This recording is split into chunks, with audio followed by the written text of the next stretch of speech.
Hello everybody and welcome back to another Planet Zoo video where today we are creating a habitat for, I haven't got a clue because I'm not actually creating a habitat for any specific animal. I'm creating kind of like a petting mini zoo, petting farm would you call it? Kind of like a barn style farm where you can put small animals in. I'll totally leave it up to you what animals you do put in. And yeah, it gives the impression that your guests can go in and pet the animals and feed them.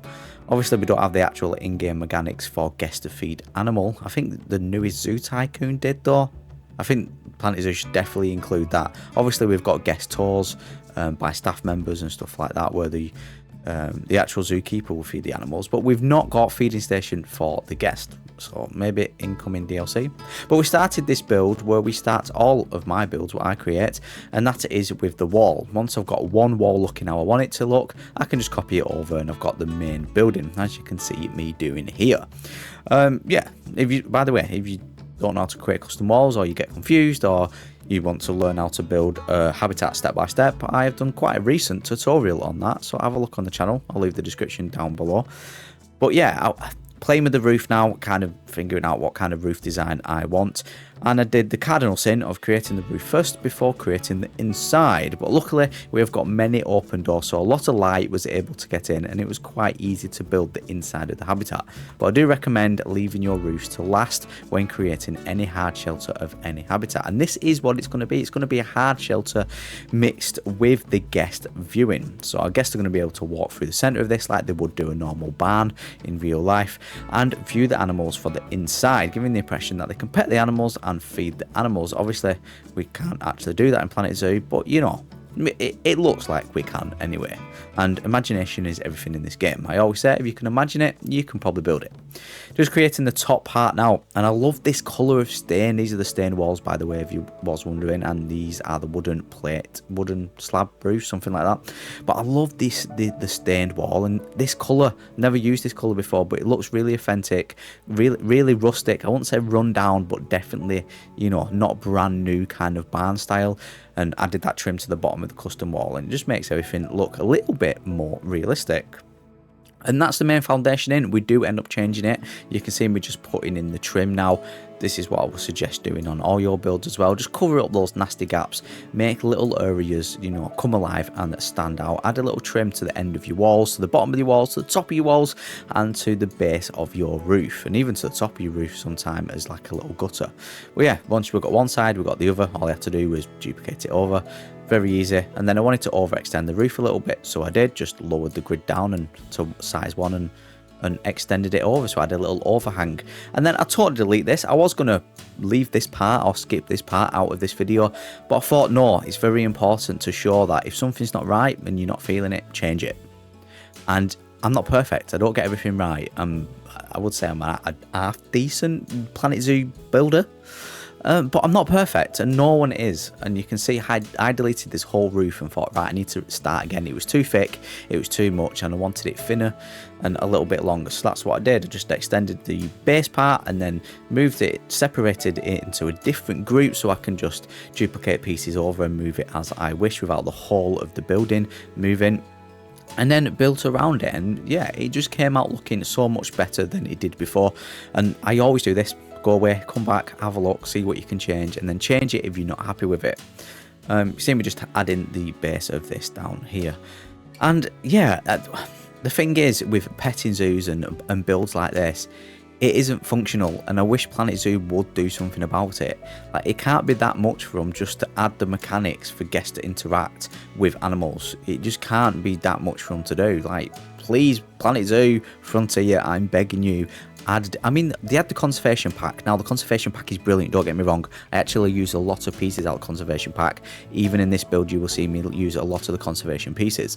But it's just not the same. Yes, we've got backstage areas and stuff like that, and nice stained wood pieces like you can see me using here while I build this gate.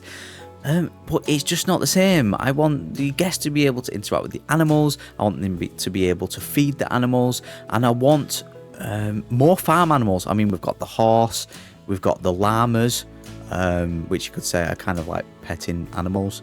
But yeah, more smaller animals, what give the impression that our guest of our zoo can actually pet them Now, moving on to the actual build, that's rant over.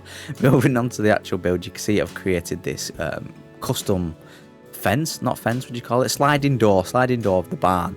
And you can see me just playing around with it, trying to stop the crossfight in there by, you know, slowly moving it in and out, getting the right colour. I wanted it a similar colour, but still discolour to the rest of the build, just so it stands out that little bit more. And then I wasn't happy with it, so I turned it on its side and I thought, right, that looks so much better, so we're going to go with that. Again, just giving it a different look. Side panels instead of lengthways panels, you know, horizontal instead of vertical to the rest of the build. And then just adding the trim here now, again with the conservation pieces. I just said I use a lot of conservation pieces, and you will see me using them a lot in this build is what I was trying to say then. And I must say, I use them in pretty much every creation now. They are amazing. Same with the stained pieces. If you're trying to build anything looking a little bit rustic, just type in stained in your construction tab, and any of them pieces fit in any kind of like rustic, authentic, and realistic build. Believe me, they work really well. Now you can see me just adding these beam pieces now, giving it a more offensive look, so it actually looks like a barn door. This is something what you would see. I did Google image a lot of images of barn doors. Then it was just a matter of adding everything together and duplicating it over, and we've got the barn doors. And I didn't like them on the outside, so I just moved them on the inside like that. And this is how it came out looking. You can see I've recoloured the wood to white and added a little hatch at the top, and now adding foliage and planters. Then it was time to build the habitat. We call this the habitat gate. This is the fence. This is the barrier. This is what's going to separate the guests from the animals, and where our guests can come up and have a look. You see me using the archer there. Definitely recommend doing that. The archer, by the way, is the same size as a guest in your zoos, so it gives you an accurate representation of how tall you want your gates and your barriers to look when building them in Planet Zoo. Playing around with different pieces now, trying to get the perfect look. Started off with this plank piece, and then thought it just doesn't really look too good. I love the mesh piece at the bottom though. Just building it together, trying loads of different pieces. I love using these mesh pieces, especially when you're building like kind of creations like you see me doing here today, or any type of building really. I love the mesh pieces. I can't get across how much I love these mesh pieces and how versatile they are. Again, conservation pieces mixed with mesh works really well. And then again, stained, we're going with the stained, and then we'll just add multiple of these, moving about so I get them equal, and then turning them to kind of like the white colour, what you can see in the barn door itself. Colour coordinating, you know what I mean? That's what I like to do in pretty much all of my builds.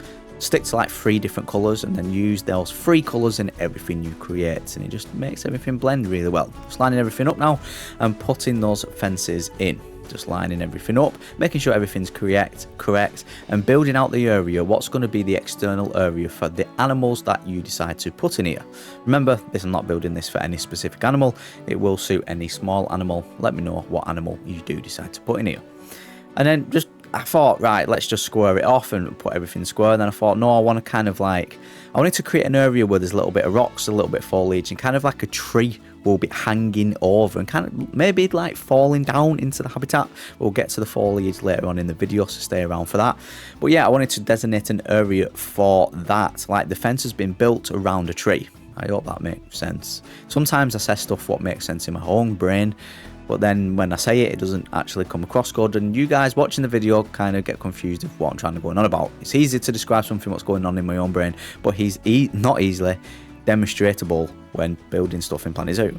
So yeah, so hopefully you understand what I mean. Kind of designating an area for foliage is what I'm trying to say. I'm just blabbering on now. Right, extending this, and there's different ways to fill gaps, but the easiest way is just to extend everything and just move everything over, make sure everything's aligned, especially those mesh pieces are not overlapping as well. And then interior, once the exterior was done, by the way, I just copied that fencing over and banged it on the other side as well. You see Mr. Archer just chilling about there in the background as well. He's giving me the guide I need for the inside bit now. And yeah, just building the inside bit. And I wanted the plaster pieces. I got a plaster floor in, so I wanted to create a plaster piece, kind of like wall. We're going to add a trim. We're going to spruce things up a bit. It's not just going to look like this, don't you worry. I didn't want much going on in the inside. I wanted a lot of backstage pieces, which you will see me add in the very near future of this video. But yeah, I think the plaster pieces work really well with everything. Honestly, if I needed to narrow down like my top 5 pieces, it would probably be the conservation beam pieces, which you can see me placing on top of these plaster pieces, the plaster pieces you can see me using. What else would I choose? So conservation pieces, plaster pieces, the stained pieces, the whole of the stain group, we call the whole stain. Them are like my top 3 anyway. I don't know what 5, but them are my top 3. If you would like a video of like the most useful items I use, then hit a like and let me know in the comment section below. Yeah, finishing off these pieces now and just lining everything up, giving it kind of like a different look and a little trim. I like doing this with any wall I build, just add a trim. You saw me do it on the wall on the exterior of this building, so there's no change there. I'm doing it on the interior of the building as well, making everything stand out. And it's all about the detailing in Planet Zoo. If you can get the detailing correct and add loads of detailing, everything else will come alive. Foliage and detailing, the 2 biggest pointers I can give any builder or any inspiring builder in Planet Zoo. And then don't ask me what this is. It's kind of like a little like where maybe your zookeepers can step over it, or the zookeepers can place stuff on it, kind of like a little table. I don't know, I saw it in a picture on Google. Okay, leave me alone, I don't actually know what it's used for. But I thought it looks really well and it separates the wall and it looks like it's useful for something. I just don't know what it's useful for. But yeah, building that little piece now, and this was the start. This was what I needed to think now. I need to think, right, I need to build this area up and make it look more realistic, and the main way of doing that is creating a gate. So I deleted that plaster piece like you see me do, and then built around it to create a custom gate.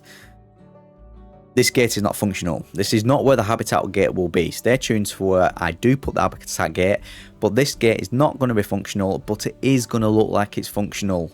That's the main goal of this habitat, making everything look like it goes and looks like it works. So again, playing about with the mesh pieces. This is something what you would see in the interior of kind of like a barn build slash mini petting zoo, which obviously is what I'm building. So that's what I went with. Realism is just, honestly, the thing is, when I first started creating stuff in Planet Zoo, I went for extravagant, unrealistic, very modern builds, and now I'm kind of like fed up of building that way. I know a lot of people like me building that way, and I've got a lot of positive feedbacks on my videos, and if you're one of those people who have given me feedback on my videos and dropped a like, I do really appreciate it, honestly. But I'm trying to move away from that kind of building style and trying to look into more realistic builds and like interiors, like you can see me doing here, more detailed stuff, more realistic stuff, and going off more reference images, googling reference images, googling barn and seeing what I can come up with. And this is what I came up with. So you can see there's a bit of mud on the ground and we've got some grids. Again, realism and detailing.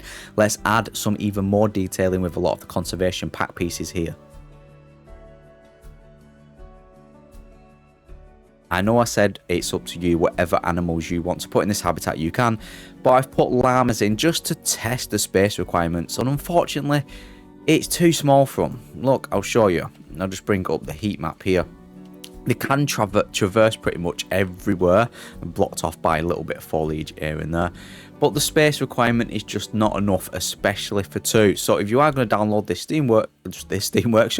this habitat from the Steam Workshop is what I meant to say, then do bear in mind it's for the smaller animals. So maybe the tortoises or the armadillo, or, you know, the smaller ones. Let me know what if you do download it and what you do put in it. Well, that is the habitat complete. The inside is complete with all the little detailing, and I just love how it's all come together. Remember, you have got a separate habitat here as well for a different animal. Even maybe the horses might fit in here. And with the outside, I've really pulled off what I wanted to pull off. It just looks beautiful, cozy, warm, and comfortable. I would love to actually go here in real life. So with the habitat being complete, it means the video's complete. If you like the video, then hit that like button. If you're new around here, then feel free to subscribe. My name's Adam, and I will catch you in the next Planet Zoo video.